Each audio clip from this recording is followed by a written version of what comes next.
Welcome to the Tuesday, December 3, 2024 Urbandale City Council meeting. I will call the meeting to order and ask Nicole to take roll call, please.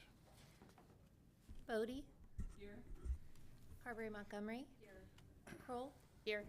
McBurney. Here. Rosendahl. Here. Please stand as you're able for the Pledge of Allegiance. I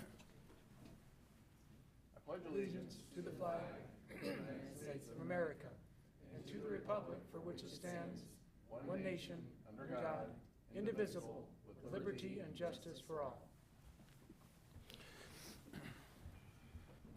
Urbandale is a national leader in character counts, endeavoring at all times to promote and model the principles of trustworthiness, respect, responsibility, fairness, caring, and citizenship. In conducting tonight's meeting, we expect that all participants will act in a respectful manner consistent with these principles. Item 2 is to approve the agenda.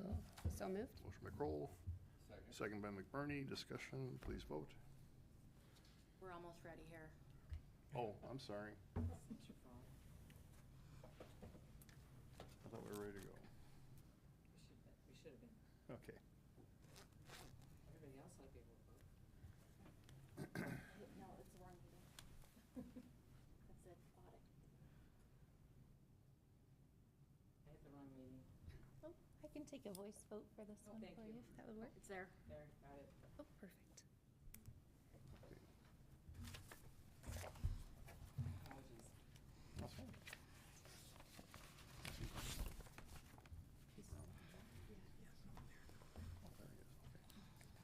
Okay, that passes. We're going to move on to Citizens Forum. This is the opportunity to address the council on tonight's, something that's not on part of tonight's agenda.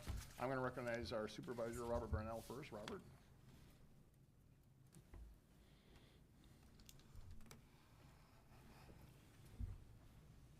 Mr. Mayor, members of the council, greetings from Polk County.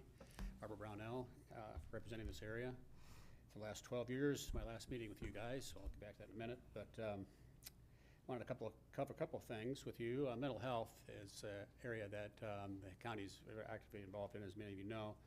The legislature changed the makeup of how we do things in the state last session, and basically what it boils down to for us is that Polk County has been its own region, and that will cease to exist probably, not probably will, in July 1st of 2025.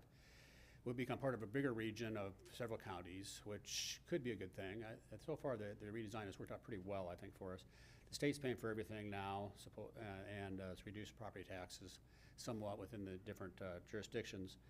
But so far, it's working pretty well, I think, and we'll see how this goes with the multiple county kind of situation. There's been good things and bad things come out of those regions. We're the only one that's a region unto ourselves. Even Lynn County is one of the bigger regions because they've got 14 or 15 counties. The original idea was to have the mental health regions kind of mirror the aging areas and aging, but that fell by the wayside. Now they're bigger counties. It would be fine to do it that way, but we're going to go pretty far north and pretty far south, and so we'll see how it goes. But most counties don't like to play with us because we're the 800-pound gorilla, and they don't come in and play with us very well. So we're trying to reassure them, but there will have to be an RFP out, and there is an RFP out now for a CEO of that region. Hopefully we get that. We've got very good people involved with it. In fact, Urbandale's own Nanny Utes is our chair right now, and does a great job. She's got an RFP out to be the CEO of the new region, so we'll see how that goes. Hopefully that goes well. Immigration, I want to talk about immigration for a minute. It's kind of a hot topic in the U.S. right now.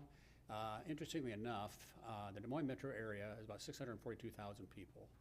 And that's basically two counties, Polk and Dallas. Dallas about 107,000, Polk's say 500,000. So between the two of us, we're about 610,000 people or so out of a region that's now 642. Of that, we think there's 61,000 refugees and immigrants here, which means we have about 10% of our population is refugees and immigrants now.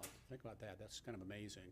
And we have not worked that hard to be a welcoming community. I think we've worked somewhat hard to be a welcoming community, but we have been, and the numbers are driven mostly by secondary immigration. Our primary immigration really isn't that much, maybe 1,000 families a year in this area, which isn't that much. And but the secondary immigration would be people that move in to settle in other cities, Los Angeles, Charlotte, Seattle, whatever.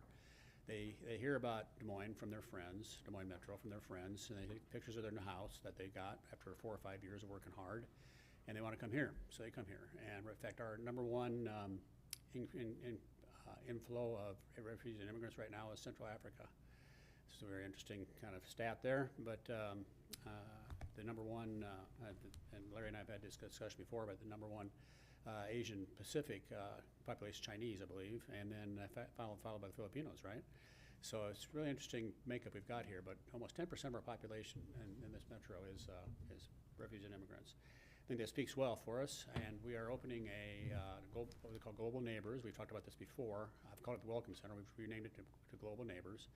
Be run by a guy by the name of Mark Truszeska. Mark is formerly the head of the Bureau of Refugee Services for the state of Iowa. We hired him away and brought him over to us, and he's doing a great job putting the ethnic groups together, ethnic-based community groups together. We can work together within the Welcoming Center, the Global Neighbors, where folks can come, they get here, they may not speak the language that well, they may not know where to go for a doctor, for schools, for anything really, and the basic social services, they can go to the Welcome Center, the Global Neighbors, and find that out from people that look like them and speak like them. And we hope that'll be quite a attraction for them and others that come here. Our refugees and immigrants that are here now, I'd say that there's 61,000 people. You're not going to have all great people. There are going to be a couple bad apples in there, but most of them are just terrific people. If you've met them, you know that they're hard workers. They tend to open their own businesses. They work as great employees. They're very education-oriented, family-oriented, very religious, and they've been in government, been under governments before that really are oppressive. So they don't want that. They just want to be left alone and let them strive for the American dream, really. So we've got some great folks here, and so I'm really happy to have them, and we really need them here. They're all legal, and that's just great. So we welcome them here and hope to welcome even more. Let's see, what else do we want to talk about here? Oh, yes, a couple of things that pertain to Urbandale in particular. We have the Econo Lodge situation, as we're going to participate with that with you. Hopefully that'll be an affordable housing piece. We allocated we reserved $500,000 for you for that to basically demo it. And I think the language you settled on was that if you're not able to do the affordable housing piece, it goes into something else. We will work together with Urbandale to figure out what to do with that $500,000. So we're going to apply that towards some sort of affordable housing kind of project or concept, maybe with other places in Urbandale. But hopefully the Econo Lodge can come down and we can build an affordable housing piece there and do it what we're going to do. Maybe a mix, I don't know, but it'll be a good thing. The one thing that we did talk to Curtis about quite a bit, and Bob too, Bob Andewig also, is that we want to have some wraparound services there. We've had not good luck with just putting people into a facility and then just walking away from it. We need to have, now wraparound services are wraparound services, right? What does that mean?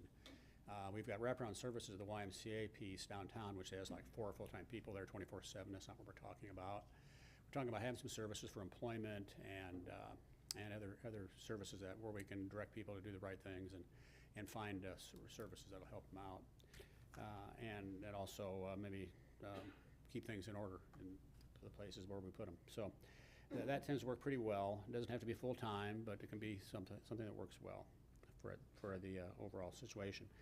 We have had a couple of allocations here from grant allocations here that affect you guys.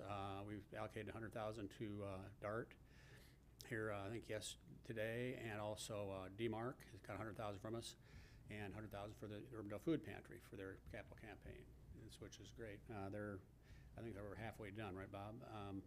Yep. They're raising their funds to fix the new building up and renovate it. So that's great, going well. So finally, I just want to say thanks to everybody here. It's been great serving you in the past. I've had Urbandale twice, actually. When I first got elected, I had Urbandale, Clive, and West Des Moines. I was living in Clive at the time, and Urbandale didn't like West Des Moines too much. West Des Moines didn't like Urbandale too much, so I was Switzerland. And got to be elected that way, so it was good. I had Urbandale for 2 years and then lost them and got Southwestern Des Moines that way. That's how I picked up Bridget that way. And so, Urbandale came back to me when the reapportionment in 2012, and I had Urbandale, Johnson, Clive, and basically the situation, the region you have now, pretty much. So it's been great. You've welcomed me with open arms. It's been very, very good. We've done a lot of good things together, from Miracle League to all-inclusive playgrounds to Urbandale Food Pantry. I mentioned them. UCAN has been a great success, I think, overall. Just tons of things we've done with schools and the 4th of July and things that we've done and the things you do here in this town. You know, I had West Des Moines for a long time, and I love West Des Moines. They had a human services department, a city department that did human services, and they do a great job. Not down on them at all. But what's interesting about Urbandale was the volunteer base here is so good and so active, so strong. It was really it's kind of a night and day situation. The volunteer folks here in Urbandale do so much, and they're not paid to do it like they are in West Des Moines or someplace, or Polk County even, but they do a great job. So you should be proud of the people you got here as constituents. Proud of you, and thanks so much for everything you've done for me. I appreciate it very much. And sayonara. You probably haven't seen the last of me. I'm being appointed to the Polk County Conservation Commission, and kind of swapping seats with Ms. Altringer. As Pat can tell you, the pay is the same. Polk County Supervisor and board member, Conservation Commission. Isn't that right, Pat? Yeah. Yeah, right. I hope so. I'm sure I'm counting on that money, so hope I'm not disappointed. But anyway, I'll be starting that in January, and so you'll be seeing me some from that perspective, I suppose. But anyway, that's that. Any questions, comments? Bob, I just want to say thank you so much for your representation of us through the years. Thank you for being a great advocate for us. Thank you for being a great friend.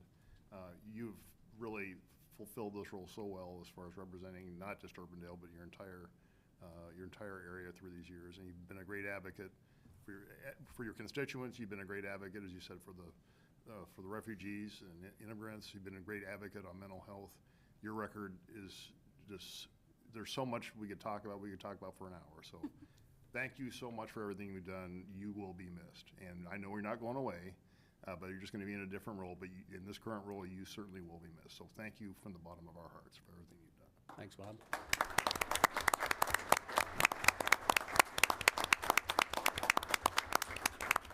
Okay, you're back in the well, so that's good. Well done.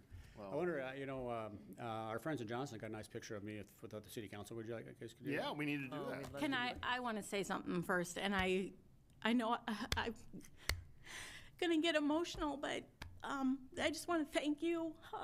You have been a true role model for me in my professional career with the city of Des Moines, working with the Neighborhood Revitalization Program, and serving on the council, even though I live in Dallas County, and you don't represent me. You represent Urbandale and your entire district and the entire county with such grace and compassion and understanding. And you are just a real role model for public servants. And you have a true servant's heart. And it has been an absolute pleasure to work with you in the 25 years that I've lived in Des Moines. So, and Urbandale, obviously. But thank you from the bottom of my heart. Thanks so much, Bridget. I appreciate that. When I first met Bridget, she told me I was the only Republican she ever voted for. I think that's probably still true, right? So perfect record there. That means a lot to me. Thanks, Bridget, so much. Well, let's get that picture.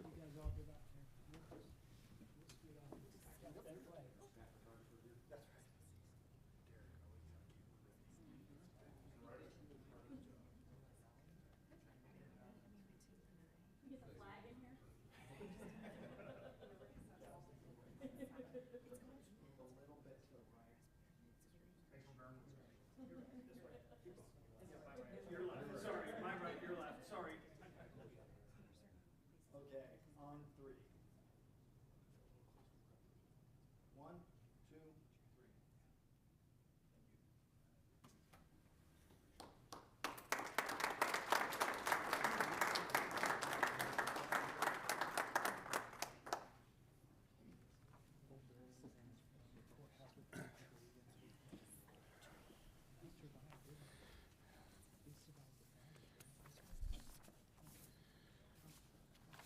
Well, I don't know how we top that, but we'll move on.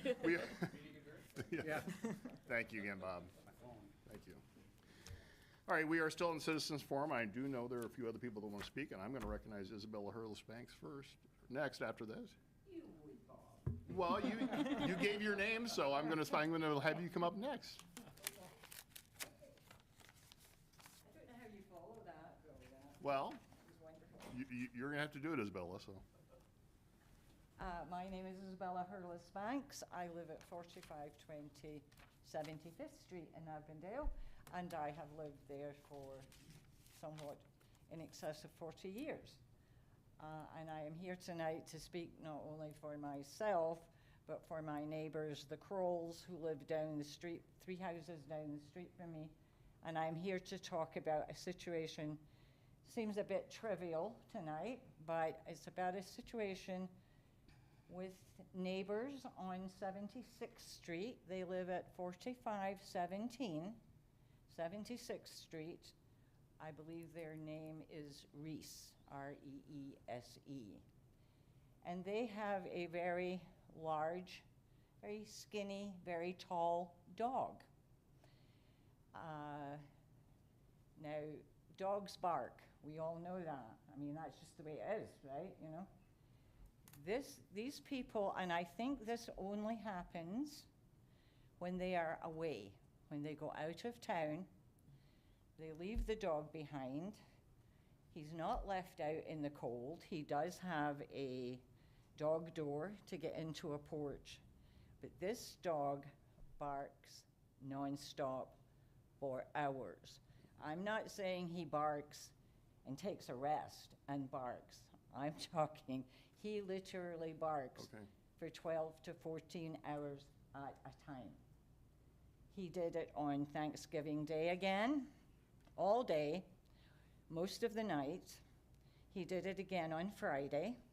He starts before noon, long before noon, and he will bark all the way up until I go to bed. I know how disturbing it is for me. I know how disturbing it is for my neighbors. And many, many times the police have been called and asked to go and do something about it. My understanding is they have been told if it continues to happen, they will receive a citation. I called the police department on the night of Thanksgiving and explained what the situation was. Yeah. I was told that someone, when they could manage, had time, they would go out and see what they could do. If I may, I'm not trying to stop you. I just wanted to interject just a little bit, if you might allow me to, Isabella, because I know we're fully aware of this situation, and I think our police is as well, and I believe the neighbor is as well. So I think what I'd like to see is, there's nothing we can resolve on this. We're fully aware of the dog situation. We've heard from the Crolls as well. I guess what I would suggest is we get back with the police and hopefully have the neighbors, we'd have a sit down and try to get something resolved on the situation. So. I spoke with a gentleman in the police department, Chad. Yep. Captain Underwood. I don't remember his last name. Underwood. Right, that is correct. I did speak with him yesterday on the telephone. I wasn't real thrilled with the conversation we had. My understanding from him, and you can tell me if I didn't understand properly, was that if you complain about it, and if somebody goes out and sees this, the only way a citation will be issued is if I ask for it to happen and I agree to be a witness. Is that correct? Well, I believe so, yeah. Okay, which I found a bit odd, to be frank with you, that kind of the burden is on us more so than it is on the person who is allowing this to happen with their dog. And don't get me wrong, I feel sorry for the dog. Okay. So I'm just frustrated that nothing has happened that actually makes this stop happening. It is so disturbing for everybody around them. My suggestion is if we could get everybody hopefully in the same room together and talk about this, Isabel. I appreciate it, but. I would be willing to do that, and I know that Carla, my neighbor down the street, would also be willing to do that if we can make that happen. All right. But I didn't get the sense from my conversation the other day that was going to happen. Okay. Well, we will follow up on it. We're well aware of the situation, so Okay. let us follow up on it. And I certainly I have your contact information, and we can be back in touch on it, so. I'm counting on you guys. All right. All right? All right. And like I say, it doesn't happen all the time, but it is so disturbing when it does happen. I understand. Okay, thank you. All right, thank you, Isabella. All right, is there anyone else like to address the council on something that's not a part of tonight's agenda? Okay.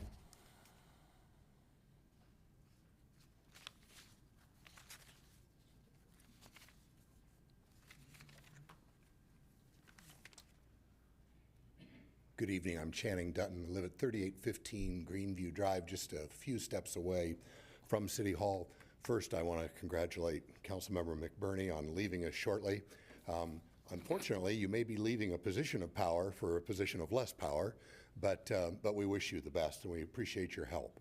I have 4 points. They're all hot topics for tonight that I'd like to talk to you about, especially on such a cold night with such a cold snap going on right now. But topic number one is good for you for item 9.1 on your agenda tonight, buying that electric vehicle. That's the future. That's where we've got to go. And we're going to enter a time where it's going to be more difficult financially to buy that electric vehicle. Don't stop. Don't let the right choice be influenced by a $7,500 tax credit. Keep up the good work. Hot take number two, your feasibility study where you're spending $59,000. That's item 9.3 on your agenda. I'm telling you, it's a great idea, but you don't need to do the feasibility study on solar. It's a good idea. It's the future, and it's where this community has to go. Leadership starts at the top. We can't expect our other businesses or homeowners to follow unless they have a really strong leadership, and solar is a great way for Urbandale to go. We live in a Saudi Arabia of solar, and we should be taking advantage of that. Hot take number three is what I just passed out to you, and that is, even though 2023 was an El Nino year, we are going to break the all-time temperature record for the planet in 2024. Now, this won't get picked up by the media until about December 29th, but then it's going to be the hot take, and that is, even as the El Nino has receded, the effect of the overall global warming is so great that we've set another record. And hot take number four is that in setting this record, this will be the first year where we can throw away the nonsense of keeping warming to 1.5 degrees Celsius based on the Paris Climate Accords. It is not going to happen. We're headed to 2.7 degrees, maybe 3.5 degrees. And this is what leadership is all about. I love what you're doing here on the agenda tonight. Keep up the good work. The future is in your debt. All right, thank you, Channing. Is there anyone else like to address the council on something that's not a part of tonight's agenda? All right, seeing none, then we will move on to adoption of the minutes. First from the November 19 meeting. So moved. Motion by Kroll, Second. second by Rosendahl. Discussion, please vote.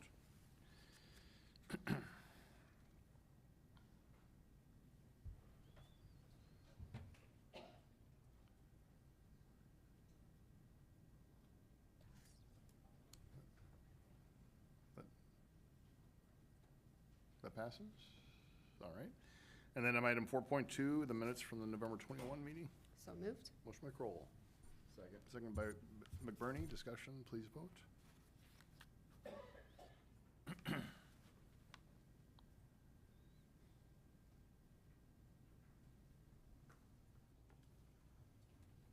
That passes. And then item 4.3 of the minutes from the November 22 meetings. So moved. Motion by Kroll. Second. Second by McBurney. Discussion, please vote.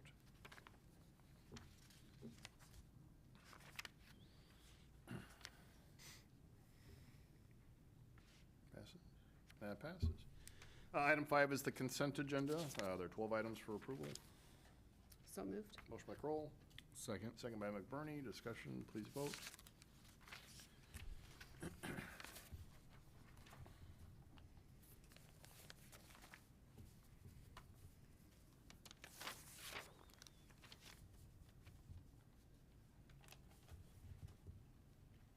That passes. Item 6, public hearings. We have one public hearing. That's item 6.1 is a public hearing to consider the Colby Woods lots 1 and 2, Colby Woods North Plat 2 amendment to the plan unit Development Master Plan at 3303 and 3441 86th Street. The public notice was published in the November 22, 2024 Des Moines Register. Actions or any objections to that notice is published. There were none. Is there a motion to open the public hearing? So moved. Motion by McBurney, Second. second by Rosendahl. Discussion, please vote.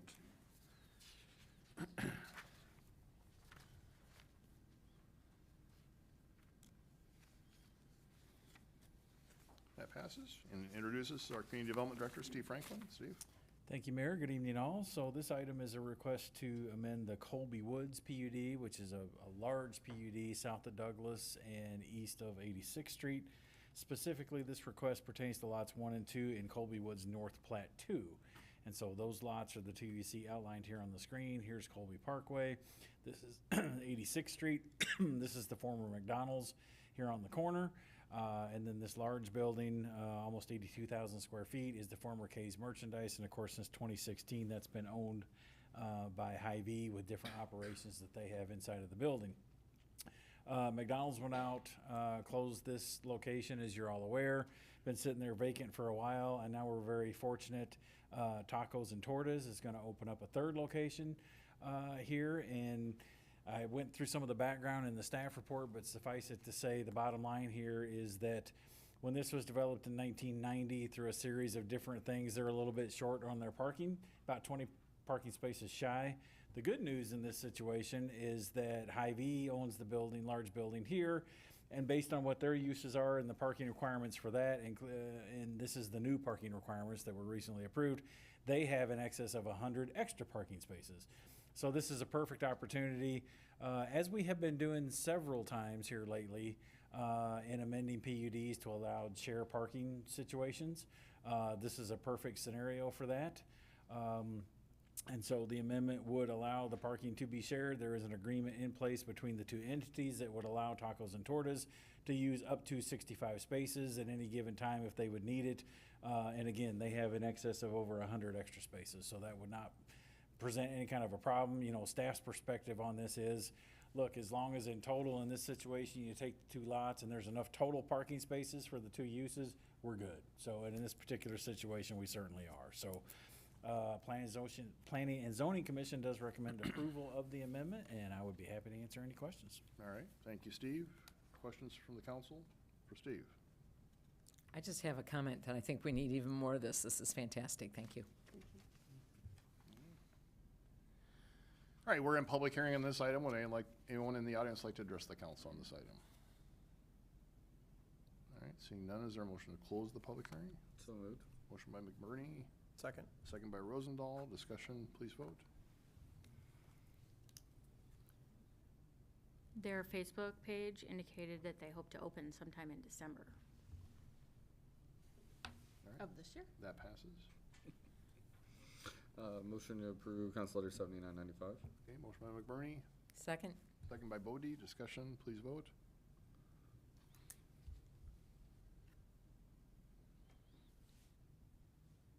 That passes. All right, well, I don't know if we have a representative. Sir, is that, okay. Absolutely. If you can just come up here, please, and just, we'd love to hear from you.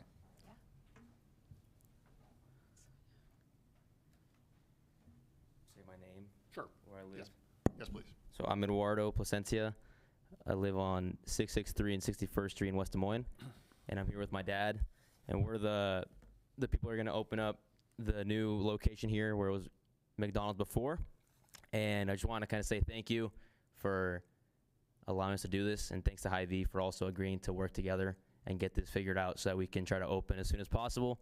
Our goal is to try to open hopefully in like 2 weeks. Very soon. So I hope you guys are excited for something new here. Yes. This is our third store, and it's been doing really well in Waukee and Clive, which we're at right now. And the goal is to expand, and hopefully people like our new concept here. It's a little different from McDonald's, right? It's Mexican food, but it's going to be fresh and authentic, and we have tacos, burritos, bowls, tortas. We have authentic Mexican food. It's run by, Mexican people. So we do our best, and I just want to say thank you. Well, thank you very much. Thank you for your investment in Urbandale. We're looking forward to having you here. Thank you. All right, thank you.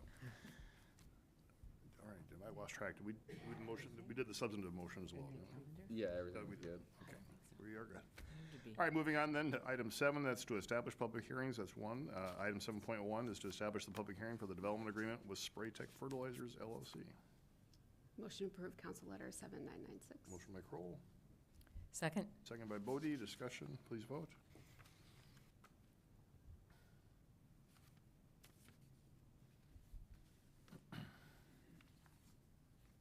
That passes. Item 8, planning and zoning items. First is item 8.1 is the Grace Imaging Plat 1 time extension for the final plat at 9439 to 9499 Plum Drive. Steve? Okay, so this is a request to extend the final plat. Generally, when people get to the point where they're ready to start doing plats, they're ready to have things move pretty quickly. In this particular case, that just isn't the case. Sometimes that happens. So back in November, late November 28th of 23, council approved both the preliminary plat and the final plat for this parcel. The conditions of the preliminary plat have been met. Staff approved that at the end of February of this year. However, not all the conditions for the final plat have been met yet, and the code currently states that from the time council approves it, within 1 year, we need to have a plat that we could go ahead and send the record. However, they're still working through, these are not developers, these are a couple doctors that are working on this, and they're just trying to make sure they got all their I's dotted and their T's crossed, and they just want a little bit more time. And so they've requested to extend it for another year. That certainly isn't a problem as far as staff is concerned. There are no regulatory issues that come into play. Nothing we need to worry about there. Planning and Zoning Commission does recommend approval. Be happy to answer questions. All right, thank you, Steve. Questions for Steve on this? One question I had with the lot next to it. It looks like there's also a creek that runs through there. Is the curb cut to get into that other lot theoretically the one that would be Yes. for this plat? Yeah, all the curb cuts at this point have been established. Gotcha. So, Motion to approve Council Letter 7993. Motion by Kroll, Second? second by Rosendahl. Discussion, please vote.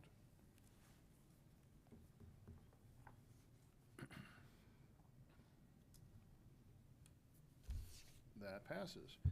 Item 8.2 is the Urbandale Marketplace Plat 3, Lot 3 site plan at 10,000 to 180 Plum Drive. We'll do it that way. yeah, Plum Drive and 100, there it There we is. go. Plum Drive and 100. Yep, so this is the site plan. You might recall this was, PUD amendment was approved earlier this year to allow some limited retail uses in this location. There are 3 different buildings, and here's what that site plan looks like. So this is Plum Drive here to the top, 100th Street here to the side. There is one building along the 100th Street frontage, and then the other 2 buildings are along Plum Drive. Access in and out of the site will only be from Plum Drive. There is no access to 100th Street. You can see the 3 buildings there. I'm trying to think what else I was gonna, oh, well, let me just show you, because this is a pretty nice rendering here. We did, the other thing I was gonna mention is that we did, remember we had some neighbors here for the PUD amendment. They did hold a neighborhood meeting. You saw in your packet, we did send a letter out to all the neighbors for the site plan. We don't typically do that, but you had asked us to do that, so we did in fact follow up with that. Gave the dates of the P&Z meeting and the council meeting. We have not received any phone calls or questions from anyone in my department, and no one attended the P&Z meeting. So for whatever that's worth, and then, so here's what the elevations of the 3 buildings would look like. Very similar to what is across the street to the north. I think very attractive looking buildings in my opinion. And then the last thing I wanted to show you was the renderings that were done for both some daytime and some night renderings of what it's gonna look like. This is the corner here at Plum and 100th with the walkway going in between the buildings. You can see that there is landscaping, and you probably saw that on the site plan as well. It's very well landscaped to break up the views of the building from both Plum Drive and 100th Street. I think in staff's opinion, it's very well done. So Planning and Zoning Commission does recommend approval, subject to the items that are noted there. Be happy to answer any questions. And the Temple Gang is here tonight and can answer questions as well. All right. Questions for Steve on this? So I've noticed that there were, we've got the restaurant uses in there and office uses, everything like that, retail. Is there any consideration for bike parking, like racks in the design, or is that something that kind of comes later? Derek, that's something you guys have come on up. That's certainly something we could add and is a fairly inexpensive thing to do on the site plan, but. Derek Temple, Temple Real Estate Services, 1015 Northwest 10th Street, Waukee. Right now, there is not. There's plenty of concrete areas, so that would be easy to add a bike rack or some spot to park a bike. Wouldn't be that difficult to do. Sweet. Yeah, I think that'd be like a really good opportunity to basically like draw people in, Sure. whether they're walking or biking or whatever. Yeah, and that's the thought. We have that patio space kind of between the buildings. There's going to be some nice planter boxes that go in there, along with some benches and stuff. So the idea is to obviously keep people on site and hopefully use those businesses in the building. Yeah, thank you. I can say that is very biker attractive, so. All right. Motion to approve council letter 7994. Okay, motion by Kroll. Second. Second by McBurney. Discussion, please vote.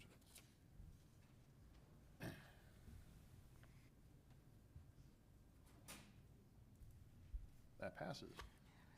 Derek, thanks. Again, thanks I know it's been a little bit of a road, but thanks for sticking in there. And as Steve said, I think this is gonna be a great project, so thanks for seeing it come to the end here. We're looking forward to seeing it come out of the ground, so. All right, thank you. All right, moving on then to regular agenda items. First is item 9.1, the purchase of the grant-funded electric Chevrolet Equinox SUV. And our fleet supervisor, Patrick Halsey, would be here to introduce it. So, Patrick? Hi, good evening. So the city had applied for a Department of Energy, Energy Efficiency and Conservation Block Grant. Total amount for that was $76,590. We recently had purchased a cargo van for our facilities staff, and they're utilizing that now. So that was about half of that grant. And now we're requesting the purchase for the EV Chevy Equinox for $37,628. That'll leave us with about $939 remaining. The catch is with this grant is that we have to spend it all in order to be reimbursed by the Department of Energy. So with that, we will also look at another purchase of an electric UTV or utility vehicle for the Parks Department as well. All right. That's good. What's the time frame on having to make that additional purchase? 18 months. 18 months from now or 18 months from the beginning? 18 months from now. So we have till April of 2026. When it comes to like fleet maintenance and electric vehicles, are we doing a lot of that maintenance in-house, or is that something where we have to go through like dealerships still? So fortunately, they're still under warranty, so a lot of any kind of maintenance goes to the dealership for that kind of thing. Gotcha. All right. Motion to approve Council Letter 7984. Motion by Rosendahl. Second. Second by Bodie. Discussion, please vote.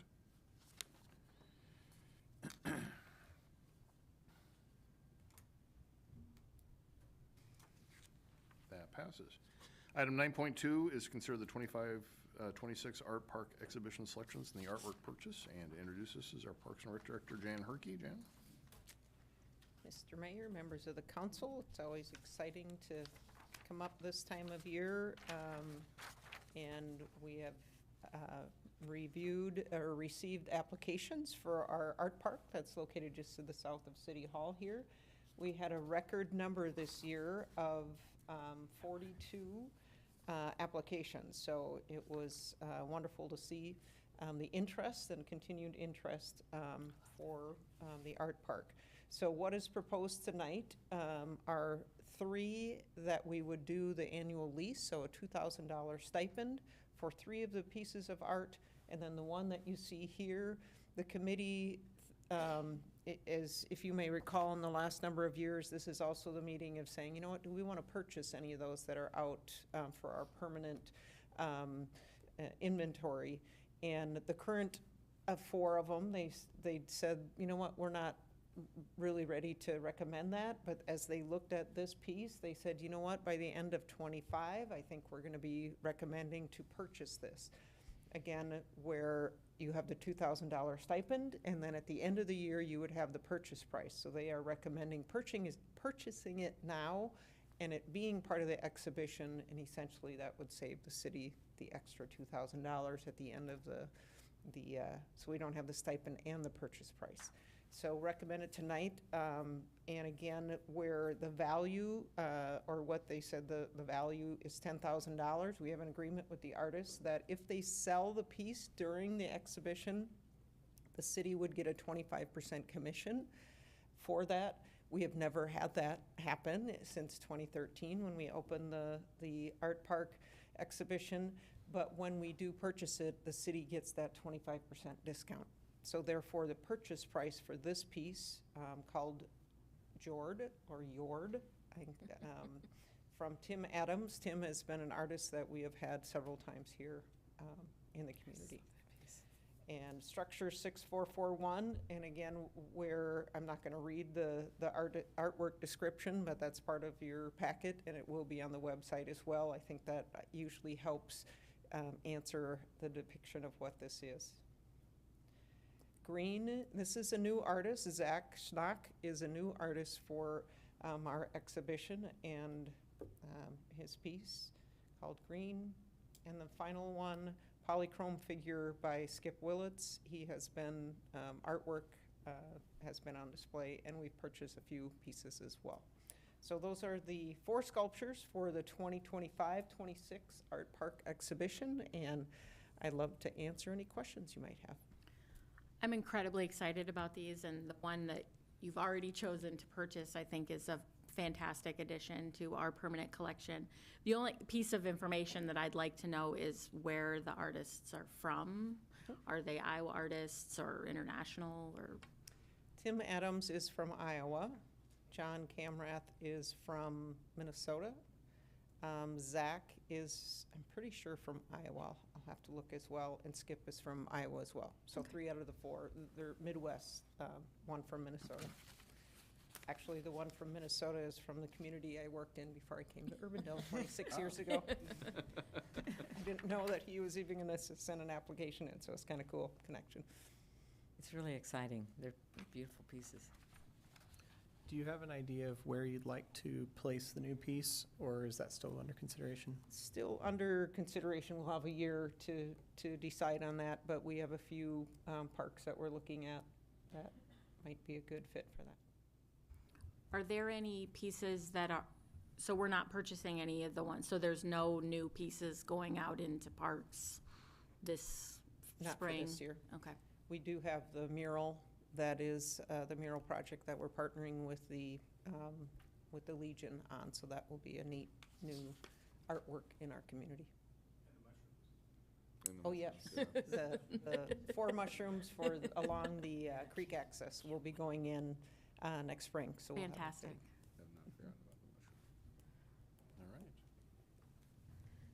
Thanks, Jay. That is our motion. I'll motion to approve Council Letter 7983. Motion Second. by McBurney, second by Bodie. Discussion, please vote.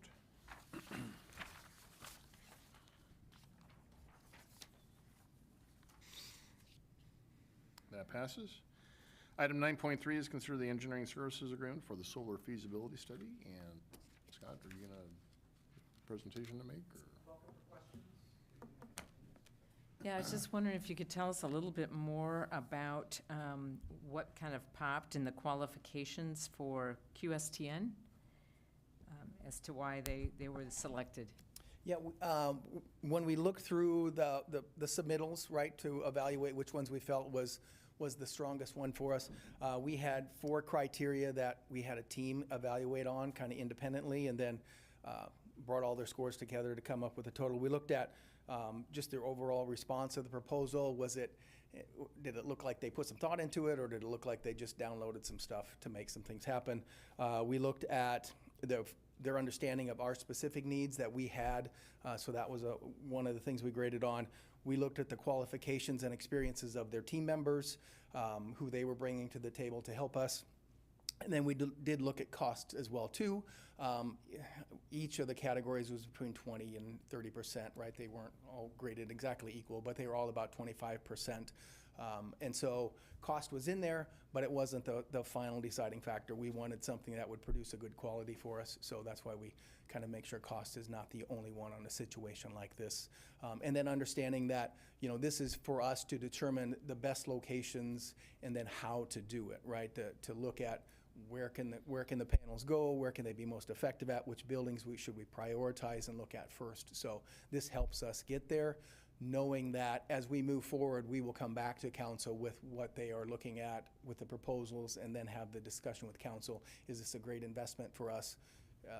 What do we want to do on these situations? So those discussions will come later, for sure.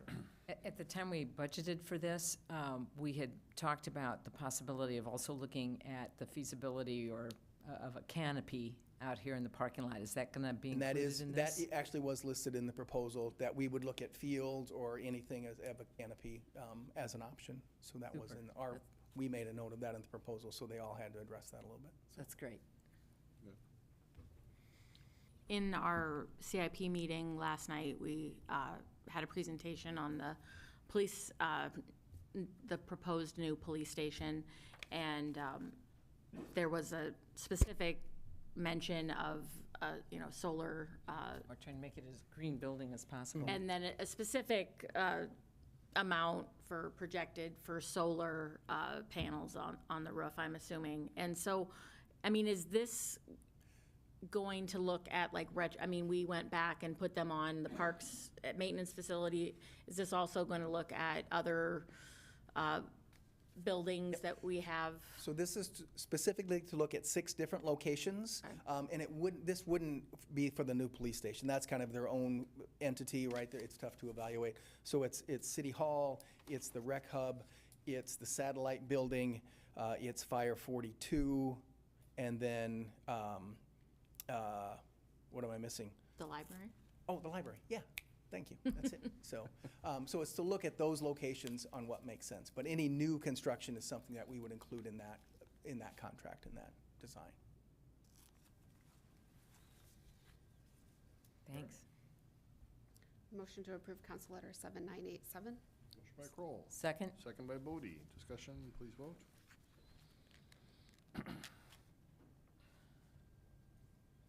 All right, that passes. I'm sorry, I'm too quick. That passes, thank you. Item 9.4 is to consider the process to establish selection criteria for the council member appointment. And AJ, do you have anything to add, or anybody else? We've talked about this in the previous meeting. We have the information here, so. If there's any further discussion, I know the city clerk has put that material together in conjunction with the city attorney. You have the process laid out in front of you. This has happened a couple other times before, that council members that are currently here, maybe a couple of you weren't involved in that previously, but it outlines under state code the process that you can use, and I think part of that discussion that you had at your previous council meeting as well. So I'll be happy to take any direction, or we can answer collectively questions between Nicole, Maria, or I. So applications will be due on the 16th. Will we get some sort of link, OneDrive with the applications then to review over the holidays? Yes. Okay, fantastic. All right. Well, look at me, I got nothing to say, AJ.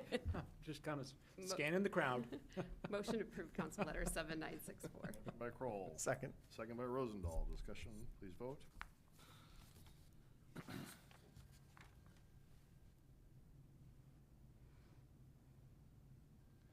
That item passes.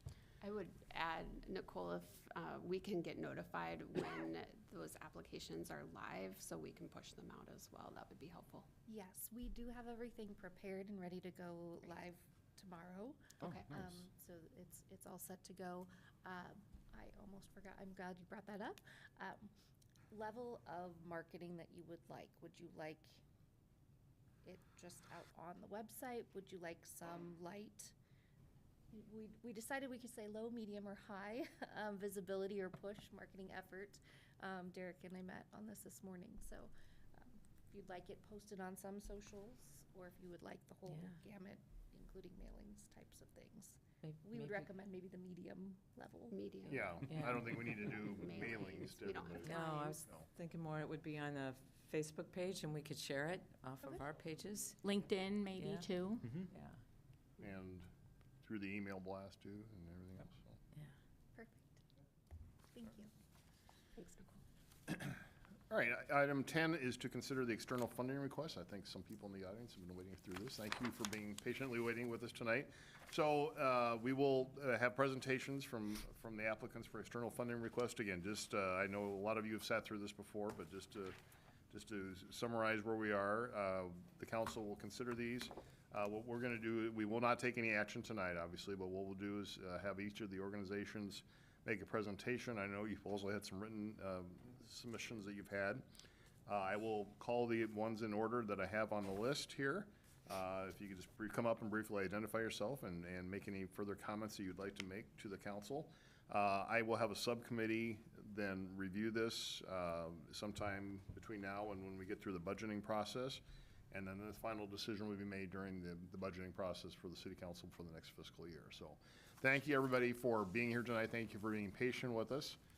And thank you for everything you do for Urbandale, because as I always say as well, all the organizations on this list obviously have some nexus and connection to Urbandale, and we truly appreciate everything you do for our community, and this is our way to hopefully leverage some dollars that you can expand your reach into our community even more. So thank you for everything you do for our community. First of all, I will recognize the Urbandale 4th of July celebration.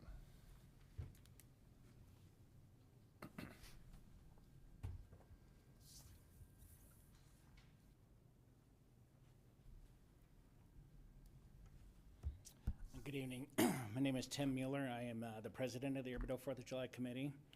So I want to start off by thanking you for your past support.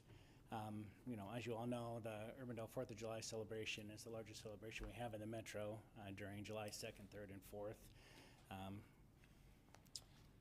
Our request is simple this year.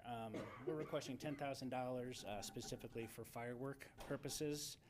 Historically, the committee, we spent $25,000 to $30,000 on firework display. 2 years ago, we had a family donate $45,000 for the fireworks, and they wanted that to be used all in that entire year. So what we found is that dollar amount and the timing, the 30-minute of the show, seemed to be kind of the sweet spot where we needed to be. So the committee, we're planning on raising the funds for $35,000 for the fireworks, and then $10,000 from the city. Our firework vendor has given us a 30% bump in product if we pay in advance, which we have done in the past. So the $25,000 that we'll raise, the $10,000 from the city, and the 30% bump, that'll get us to that $45,000 sweet spot. So we ask for that consideration this year. Okay, great. Questions? All right, thank you, Tim. All right, thank you. Yes, sir. Next is American Legion Post 663.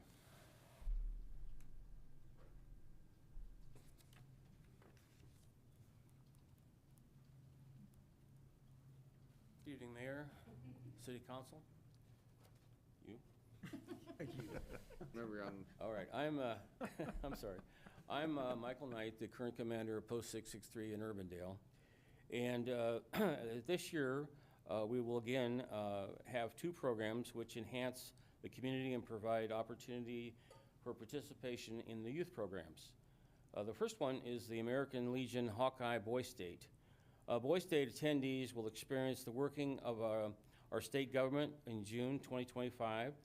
Fees for 3 young men to attend are $500 each for a total of $1,500. The second one is the American Legion 5th grade American Flag Essay Contest. These are participating elementary schools, Webster, St. Pius, and Des Moines Christian. We award a cash prize of first, second, and third place at each school and pick an overall winner to represent Post 663 in the 6th District and Iowa State competition. This program is held from September to December of 2025, and the cash award total $675. The last thing, Post 663 is working with Urbandale Parks and Recreation. They're planning on having a mural painted on the east side of our building, a patriotic mural. And we looked at our parking lot, and our parking lot was really deteriorating. So we generated some funds and some contributions from our members, and we were able to repave it and fill the cracks, and it really looks nice. And in doing so, we're looking into the future, and this will be the first thing you see as you approach from the east on Douglas. You'll see our side of the building and our parking lot. And we want to make sure that it's in top-notch shape. So we're asking for an additional $1,000 for maintenance fees. We'll put that in a special fund, and we'll keep that aside and keep that parking lot as pristine as we possibly can. We want to thank the City Council, the Mayor, for your support over the years. We are a member of our Urbandale Chamber of Commerce, and we have made McDivitt Cemetery on the national map with Wreaths Across America, and we're planning on doing that again this year. So we're 100% into Urbandale, and we appreciate your help. Any questions? All right. All right. Nice seeing you. Thank you, Michael. Good to see you. Next is Greater Des Moines Partnership. Tiffany?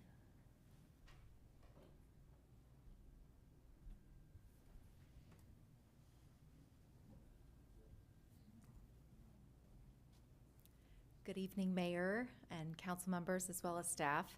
Thanks so much for having us tonight. I'm Tiffany Tauschek. I'm the president and CEO of the Greater Des Moines Partnership, and joined by my colleague. Hi, Stacy Lovan. Yeah, so Stacy leads our economic development team, and we're here to, first of all, say thank you. Thank you for your service. Thank you for all you do, certainly for Urbandale, but also for our entire region. We've really appreciated the continuous partnership that we have between our teams. Mayor, we appreciate your leadership on our board. Look forward to having you on our executive committee next year as well. And the mayor's also been very, very supportive and helpful in a number of regional conversations, including serving as one of our panelists on the Regional Summit, first ever event that we had. We've also really appreciated your continuous engagement in our Government and Policy Council work, as well as DMDC. The list goes on and on. You really have been phenomenal partners. It's clear you really care about certainly Urbandale, but also the regional cooperation and collaboration that we have. So with that, we want to say thank you, and we look forward to continuing our partnership. We also work closely with Urbandale Chamber, should lift that up as well. We really enjoy that relationship that we have with Tiffany Menke and team. With that, Stacy's going to give just a very few quick highlights of the work that we're doing collaboratively with Urbandale to drive economic growth. Just to give you a few highlights over the past year. So we have had 29 successful business projects, either locations or expansions within the region. And we gather these through some of our marketing efforts where we are doing seven metropolitan marketing trips where we're going out into other areas promoting the region for business attraction. We also attended 17 trade shows and site selection consultants. These resulted in 214 appointments where we are actively promoting the region and talking to people about why they should be locating here within the region. In addition, we have visited with 495 existing businesses, talking about what's going on in their business so we can understand what we need to be doing across the region to improve our business climate, as well as to help them with projects that they may be looking at for an expansion. This was the first year also that we launched the DSM RFI Ready sites, of which Urbandale has 2 sites in that program. That website that we launched has had over 37,000 views and is one of the top visited sites on our partnership's website. And we have also presented those sites to 20 different RFI responses, request for information for business prospects looking across the region. As we look to 25, we are, our strategic priorities still remain pretty much the same, as in increase the regional economic development project leads, expand our project pipeline, and assist businesses either locate or expand within the Greater Des Moines region. Happy to answer any questions. Thank you, guys. Appreciate it. Next is Des Moines Children's Museum. Am I allowed to give out things? Sure. If not, I'll just keep them forever.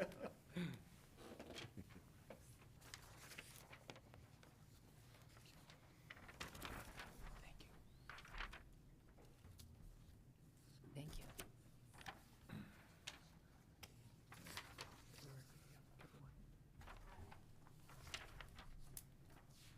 I'm Julie Burtnett with Des Moines Children's Museum. I'm one of the co-founders and the executive director. And this year we are asking for a $5,000 request because we want to bring a water table to the Children's Museum that would stay there. What I passed out is some images because a lot of times people think of water tables, if they're not familiar, they're thinking the things you buy at Walmart for like about $100. And instead, this water table is one of those things that kind of came on our radar. We've wanted one for years, but the fabricator reached out and he was looking to get rid of one for a lot cheaper. They usually start at $150,000, go up to about $500,000, and that's for like the $150,000 is a much smaller one. This one is 15 feet long, and so this is a picture of it from different angles, so you can kind of get an idea. It's got lots of water flow from 2 different areas. Why are they so expensive? I mean, one reason is because most of us don't know how to make one. We would need somebody to make that for us. But there's also lights, there's multiple pumps. Some of the pumps are to make the water flow, some of it's to actually have the heat because we live in Iowa and it gets cold, so you have to actually have the water a little bit warm too. There's lots of electricians have to come out to actually hook it up. It's not just let's plug it into the wall. That would be very bad. So there's lots of multiple ways to play with it too. Like this, what I love about water tables is your youngest visitors to the museum who are like, truthfully, we get 18-month-olds as soon as they start walking. We get babies all the time, but that's really for the parents. They're going to be playing with it, but then you get to the higher levels when you get like an 8 or a 9 or a 10-year-old, and they're really going to be playing with what you're seeing in the pictures are blue and yellow. They can kind of put them in different ways to make the water flow different ways. So you can kind of practice like cause and effect. You have lots of different things about dams, especially with all the Icon Water Trail stuff we have going on right now. We've been working with them to get signage on there too. Do you have any questions? I do, actually. Yeah, absolutely.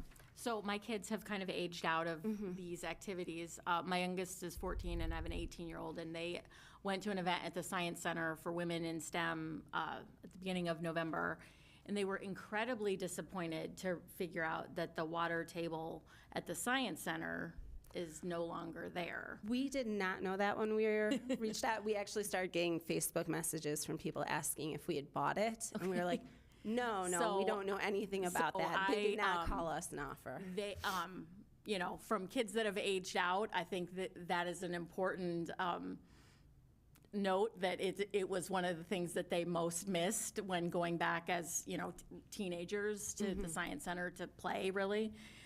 So I'm excited to see you guys trying to bring it to a different location, whole different thing. Yeah, but it's a different one, but to bring the concept, because I think kids really enjoyed that. Yeah, they do. I mean, there's a lot of different kinds of programming that we can do. We've already started lining up some scientists to come in to do some of the higher level stuff, and then there's just a lot of things you can do for young children. I mean, if you've ever seen a kid with water, I mean, they just love pouring it because it's brain development of cause and effect and how it feels and stuff. Any other questions? The 1171 checkouts for Adventure Passes, is that Urbandale specific? Oh yeah, sorry, I didn't flip this over. No, so Adventure Passes, we don't actually get to we don't have the program.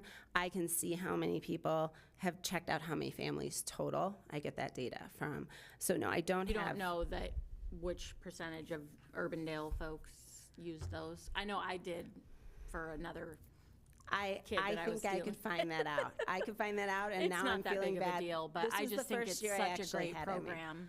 Yeah, and you guys know that it's in. Yeah. Okay. Oh, I do. I don't. Yeah. I'm sorry. It's going. The software that supports it is going through a transition. obsolete and then Yes. It's You'll get a new hopefully coming back new quickly. vendor. They're looking for a new vendor. Yeah. So I know, like, we have already emailed telling them, like, hey, we're putting a pause. Like, so I mean, if somebody's supposed to expire in December or something, we're just like, no, like, we'll honor it, just like we honor all memberships during COVID and stuff. I did put down how many residents came from Urbandale last year in 2023, 13,881. Just so you guys know, that's the third highest. You have Des Moines followed closely by West Des Moines at 22,222, and then we've got 13,881. Your next ones are Waukee and Ankeny, I believe, and they're closer to that 8,000 mark. So I didn't put all of those because I didn't think you'd want all of them. All right. Thank you very much. Thank you, Julie. Next is Jayhawk Soccer Club.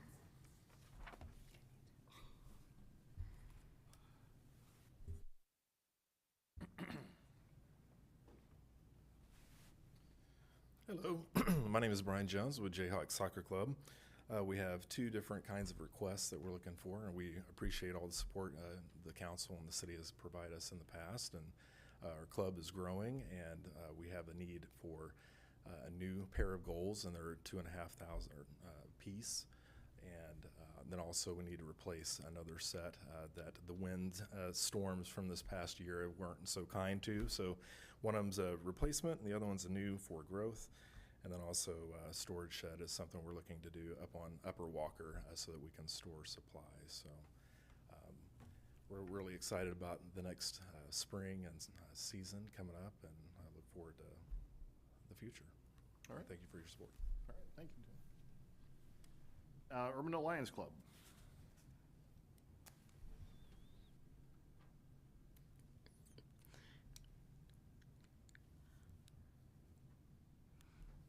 Good evening. Tim Fitzgerald, Urbandale Lions Club board member. Appreciate all the mayor and the city council has done for us in the past. We are requesting we need some help with getting our tent repaired. The bingo tent that we use at the 4th of July, that's kind of the focal point of the 4th of July. We use that for our main fundraiser for the year. And kind of how our finances work, fundraising activities, we have to use that money to repair things like that we use for activities. So that anything we've fundraised would have to go back to the tent repair if we do that. So we're requesting up to $5,000 for tent repair. Typically that money goes to a lot of nonprofits here in Urbandale in the community, UCAN, Food Pantry, several camps we support, scholarships as well through the high school. So we try to give that money back into the schools in the city here in Urbandale. So we're just kind of looking for repairs to keep that tent going so we don't hopefully have to replace it anytime soon. It's at a repair shop right now. We don't know for sure how much it's going to cost, but it's probably going to be pretty expensive to repair the grommets, weatherproof it, maintain it for a long period of time. Happy to answer any questions. Thank you. Hopefully we'll get it repaired and you guys can call bingo next year in a drier tent. Thanks, Tim. UCAN.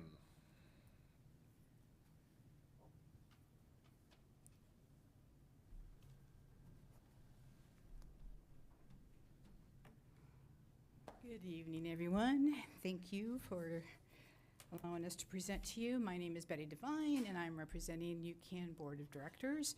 Want to, of course, thank you for all the support you've given us, because without your support, quite frankly, our cost of everything has gone up in operations and it's with everybody else. And so it's really helped us serve the community of Urbandale with the families that are in need, the immigrants and the refugees that are here, as Mr. Brownell has said. They are amongst us, and we help them and support them.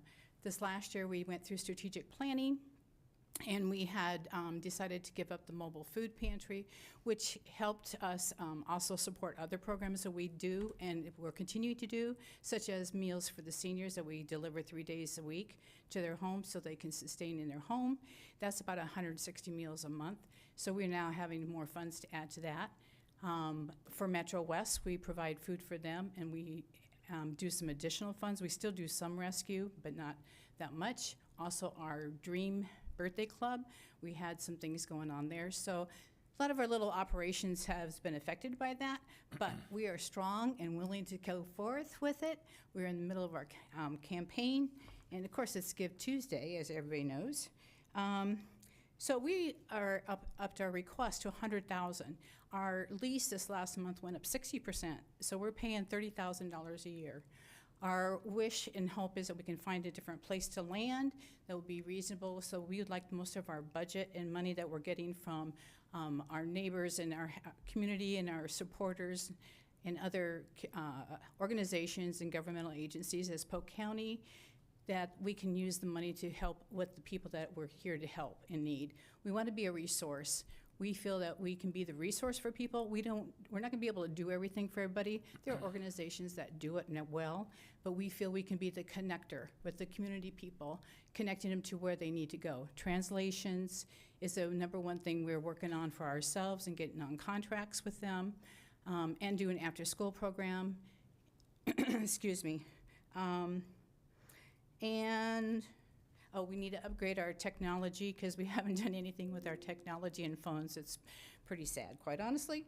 So to implement program, doing translation, marketing, technology, and just basic operations, we'd like to request $100,000 that you'd help to support us. And thank you again for all you've done for us. Any questions? Okay, thank you. All right, thanks, Betty. Urbandale Community School District.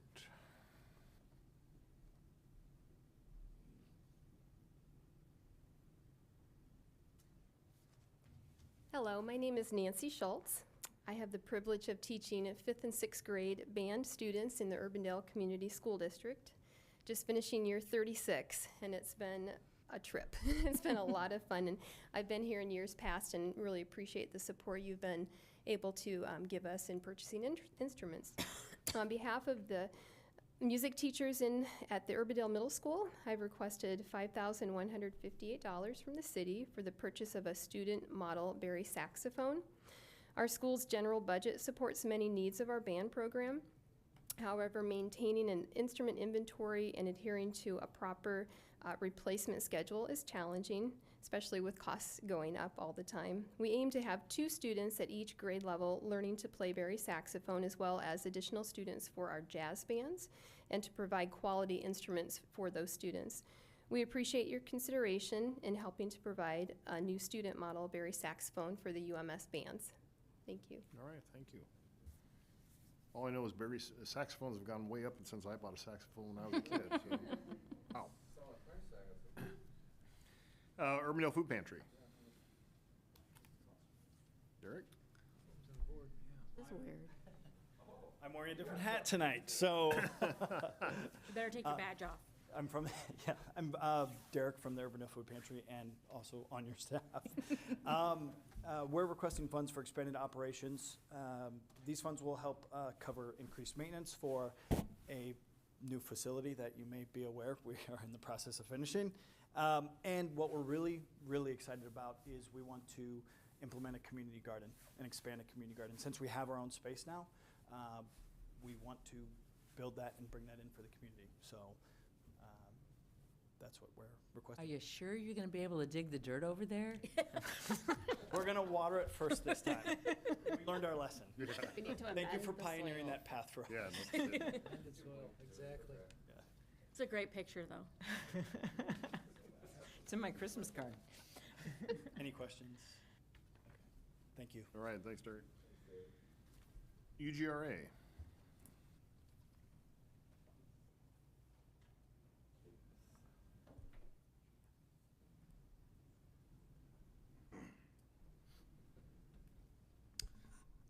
Good evening. My name is Blake Scott, Urbandale resident of 3940 Greenview Drive. I'm the proud father of a 10-year-old daughter who happens to love softball, and so somehow I found myself as the secretary of the board for UGRA. And I'm here to speak on behalf of the organization. We currently operate out of the facility located south of Meredith and off of 100.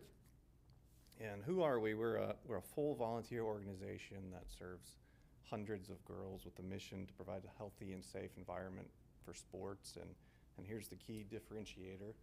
We try and do it at an affordable price. I don't know how plugged in you all are with the youth scene, but it has gone absolutely nuts as far as cost. So speaking of the complex, we currently host approximately 13 softball tournaments over the course of a season, which runs September through June. These tournaments are of a mutual economic benefit for us as an organization, but also the city. Each tournament has roughly 30 teams that enter, which is approximately 390 teams over the course of the year. These teams often travel from Nebraska, Kansas City, Cedar Rapids, which brings lodging it brings food. It also brings gate fees for us and concessions, but I'll just be honest, as much as I'd love them all to eat at the concession stand, I think they more often go to the local restaurants and dining facilities that might be a touch better as far as quality. So the problem is, if I might identify it, is that we have a bit of a youth sports complex arms race that is occurring in the metro. If you're following the news, Hy-Vee just was granted naming rights up in Grimes to the tune of $100,000 a year. I believe Fairway has naming rights and is donating significant funds down in Norwalk. Other cities are building these complexes as quick as they can, and our concern is the loss of these tournaments to these other facilities. Clearly, we're not going to be as big and grand as these new facilities, nor do we want to. We enjoy the dirt that we still have, and I think that's quality softball's played there, but we do have some needs that come along with the facility, particularly maintenance, repairs, and improvement. If I may take a side note here, we have a rather large number that was listed on our request, and I think that having gotten into this process a little later, I realized that facility rentals is probably not a capital expenditure that would qualify for these funds, and I would like to withdraw that. That would cut the number at least in half. So that does leave us with 3 requests. We have a paved parking lot that is very nice, and yet we owe a payment on that. So that is one item, roughly $5,000. The second item is that we do have bathroom facilities that have, I asked my daughter, how would you describe them? And I would describe them as they could be better as a softball mom. Yes, ma'am. The dark, dingy, and not desirable, and that plays into teams wanting to come to our facilities. So we have gotten a quote to repair those facilities. Would be roughly $50,000. The third item after pavement, bathrooms, would be the lights at the facility. The lights are wonderful. We can host games into the dark hours. We can practice. We can get more girls involved. We can bring more teams to tournaments. But they do not last forever, and unfortunately, they're not very cheap to replace. We have a quote of roughly $20,000 to replace those lights. It really is a matter of safety for the girls as well. If they can't see the ball, or if we lose the lights, it's all over. So in any case, I appreciate your consideration of these requests. I thank you for all that you do, and wish you a good evening. Questions? So your revised request would be $75,000? Yes, ma'am. Okay. You don't have any complaints about me as your next door neighbor, do you? No, sir. No, sir. No. Very neighborly today. We'll have to talk about that. All right. All right. Thanks, Blake. Appreciate it. All right. Next is VFW Post 9668.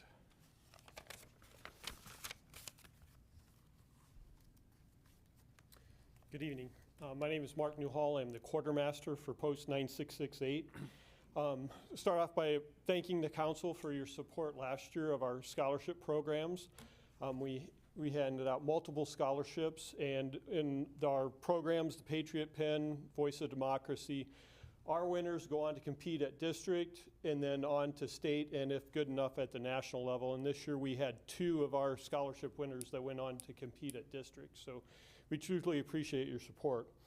And as we come back this year, we're asking for your continued support of our scholarship programs. Like I say, we have the Patriot Pen, which is a scholarship for junior high students, Voice of Democracy for high school students, as well as then Teacher of the Year for any supporting teachers that are nominated. This year, we're also asking for financial support in our efforts to replace our concession trailer that we use as our primary source of income for our operational expenses.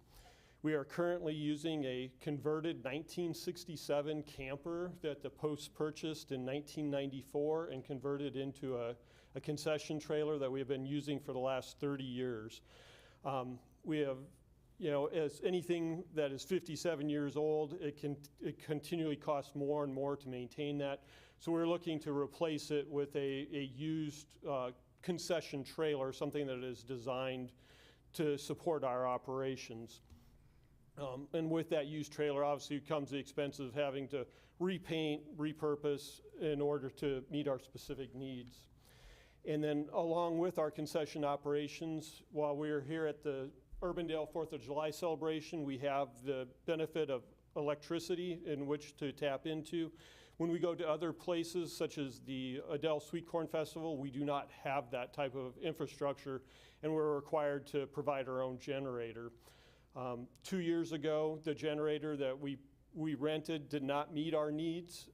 It was unable to power our equipment, and this generator we use this most current year met our needs, but was not a run quiet generator.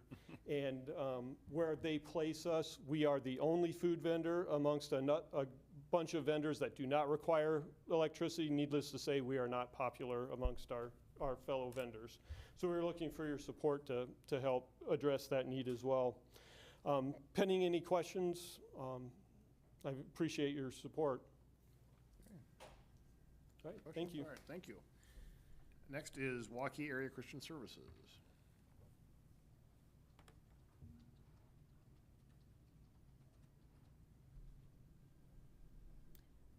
Hello and good evening, City Council. My name is Melissa Stemple. I'm the Executive Director at Waukee Area Christian Services, and as the name is, we are located in Waukee, but we certainly have been serving beyond Waukee for many years. We started there in 2005, so the last 19 years we've been serving not only the city of Waukee, but we've expanded to serve Dallas County, and with many of our services goes over into the Urbandale, West Des Moines, Clive, and all over. No geographic boundaries for many of our services. So we have been playing a vital role in the emergency food system for many years, offering a wide range of what we call wraparound services, not only a food pantry, a free medical clinic, a community garden, and a clothing closet to ensure those families have the services they need. We really believe in access to services, so our food pantry is open not quite as often as the Urbandale Food Pantry, but we really believe in being open enough so that families that can certainly have a choice to come when the hours work for them. And so our services have been growing rapidly, as I'm certain that you guys have all heard. In October, this last year, in October 2024, this year, through our Anytime Food Room, which has no geographic boundary, we had over 1,700 visits to that room. That includes over 3,400 adults and nearly 2,800 children were served out of that room. Our food rescue program is pretty robust. January through October, when we totaled that up, we have shared about a little over 7,000 pounds of food rescue with the Urbandale Food Pantry. So there's a lot of collaboration that goes along between the agencies. Of course, with the increase in growth, that also means an increase in number of people coming in the doors. And like we say at our organization, people can be people-y. And so that brings on the new challenge of just making sure that we can ensure safety and security for our clients and our volunteers and our staff. We had a volunteer install some cameras for us many years ago.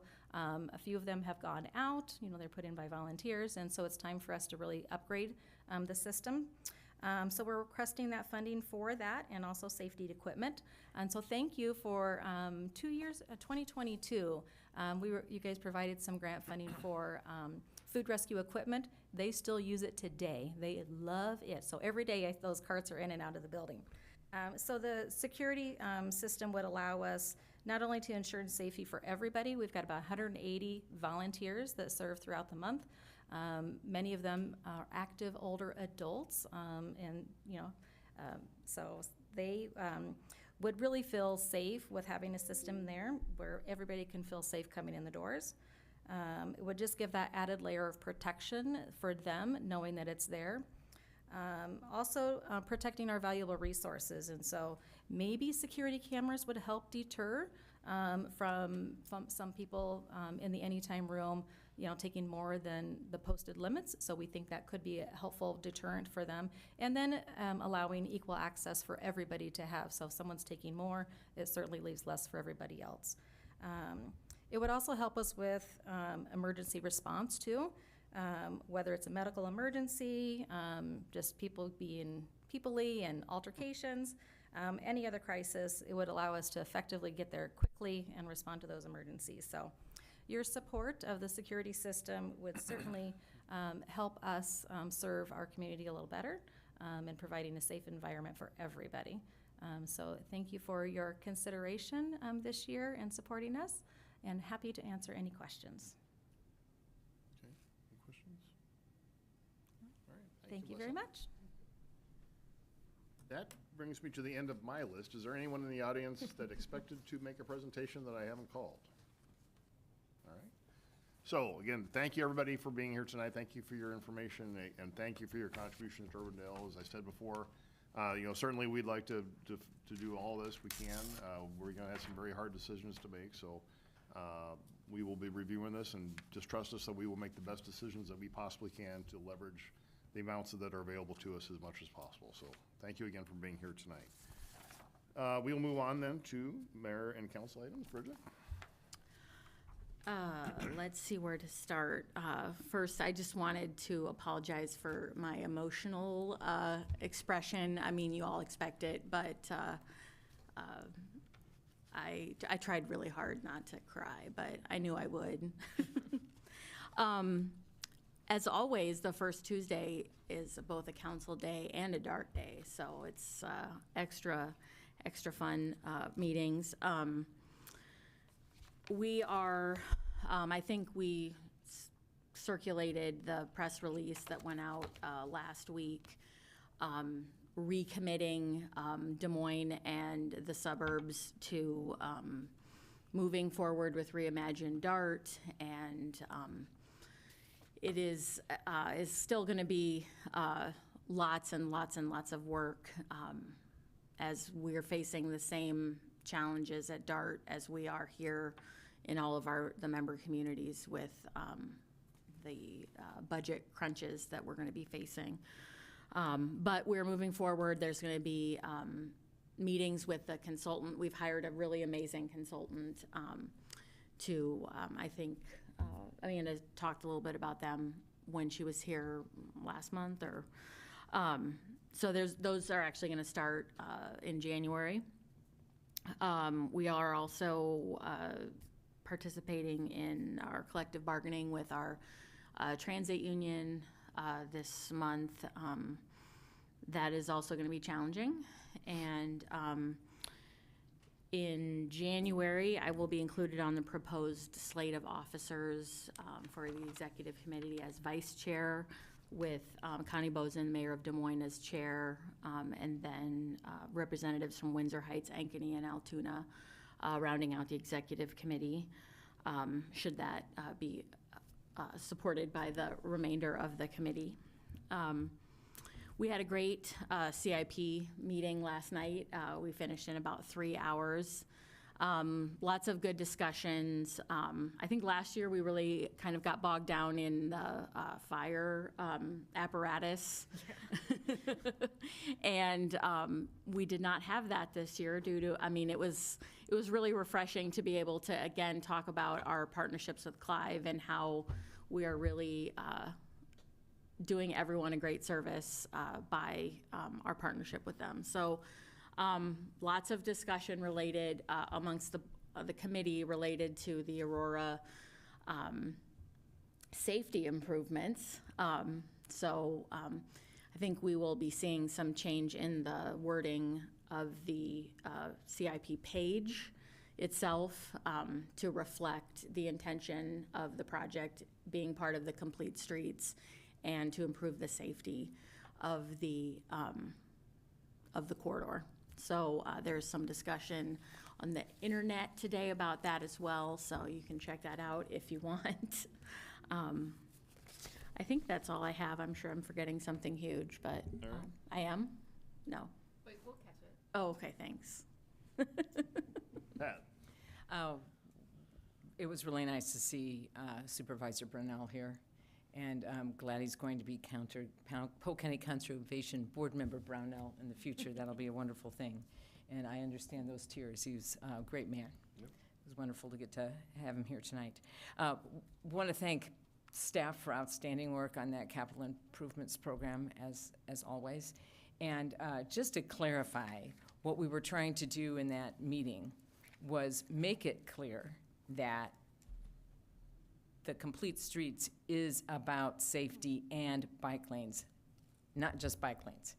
And so that's why we're trying to change the language and yet keep the title clear, that it's Complete Streets with bike lanes. So it's not clear, you know, we're not trying to disregard the bike lanes, but they've been elevated beyond their initial importance. So that's what we were trying to do. And not trying to pull the wool over anybody's eyes, but there's just nothing in that write-up that mentions that safety piece, and that's a very important piece of that project. So we're going to try and get that clarified, and I really appreciate the staff's help in trying to work on all of that. Real quick on Icon, the Harriet Street project is nearly done, which is an exciting piece. That's something near downtown is really getting finished up. And the Birdland piece is probably going to be moved up in timeline due to a Park Service grant of $5 million to the city, 1.4, 1.6 of which goes to Icon for their aspects of the Birdland Park project. So that's getting moved up, so that's all good news. And we are one of 2 applicants for the Mid-American extra funding. They probably will only award 1, and we've already received some resources, but we'll be in the queue for the future as well. So Icon is still going strong, and there are 2 new communities considering joining. So it's not, hopefully not going to be struggling too much from a lack of interest in regionalism. That's what I've got. All right, thank you, Pat. Amy? I'm going to just mention this so you can talk about it. But Thursday, November 21st, Bob and I and Bob Burnell all attended the Shalom Center fundraiser, which was a really fun opportunity and some great food. We had the Fire Station 43 celebration, which was really well done, very exciting. Great. And then, of course, the holiday lighting. That's what I was, Bridget didn't mention. Pictures. The holiday lighting was over the top, so great, so great. Phenomenal, and appreciate all the time the Urbandale Uplift Project and the contribution that made to be able to get that project to fruition, and of course the Parks and Rec Department. So thank you all for your continued investment and energy around the various projects. Ditto to that, because those are great events to go to. The one thing that I was thinking about when we were doing the approval for the EV Equinox was it'd be interesting to know, like from a fleet maintenance perspective, how we are planning to handle EV maintenance as those become more and more a part of our fleet. After warranty. Yeah. Post warranty, yes. Got it. We'll get you something on that one. Larry? I just want to say this is one of my favorite times of the year because we get to see all the fun stuff like Miracle on 86th Street. We get to hear from organizations that I think all of us have interacted with in some way, shape, or form throughout the years, and get to show how we get to interact with the community and help build our community as a whole. I did listen to your guys' CIP meeting last night, and I loved how I was listening. Oh, impressive. I love that Chief Cardwell brought up the swapping trucks with Clive to ultimately save taxpayer dollars in a time where unfortunately we're continuing to hear more and more from my legislative friends about what they want to do with taxes. Will you bring that up a lot? Oh, I will. The horse will not exist by the time I'm done. So I'll be meeting with Bravo tomorrow. We'll have our monthly meeting where we'll find out just how many organizations throughout Urbandale will be receiving Bravo funding as well. So that'll be exciting. Just overall, love this time of year because we get to see how much good is done in the community. All right. I'm just impressed you were online. I was, yes. It was riveting. It was fun listening. Yeah, I'll follow up on the fundraiser for the Shalom Center. Again, that is a truly remarkable nonprofit that we have in our community that does so much for our refugee and immigrant community. And it's really just, it's still in its relative infancy and has had such a great impact. And what it's just so amazing that you can see is that this started out as largely African refugees and immigrants. Eugene is he's a refugee from Rwanda, I think, believe Eugene Kurahura, who organizes this and starts this. But they've reached out to Afghan refugees as well, and really, it's just amazing the impact that they have in our community and what they do. So that was truly a special night to be there for that. You've mentioned everything else I had. I know we've had a busy couple of weeks. It's going to be a busy. I did forget one thing. The ribbon cutting for the Dallas County Administration Building is this Friday, December 6th.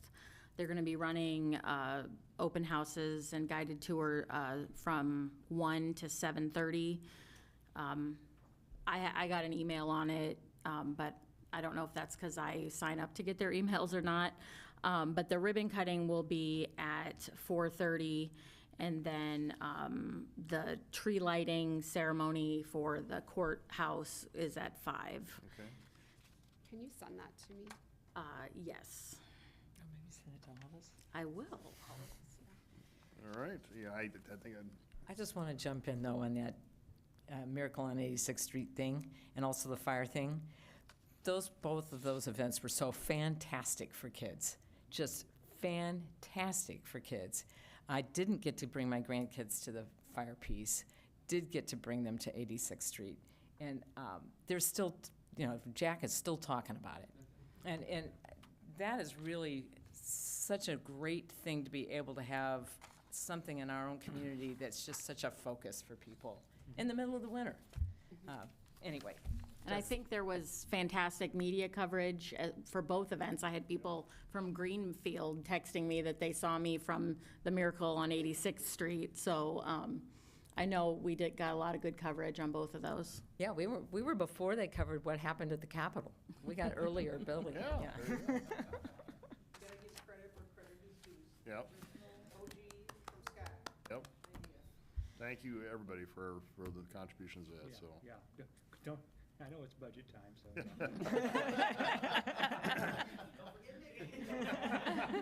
It's been great. And Cookies go a long way. We'll talk this week. Yeah.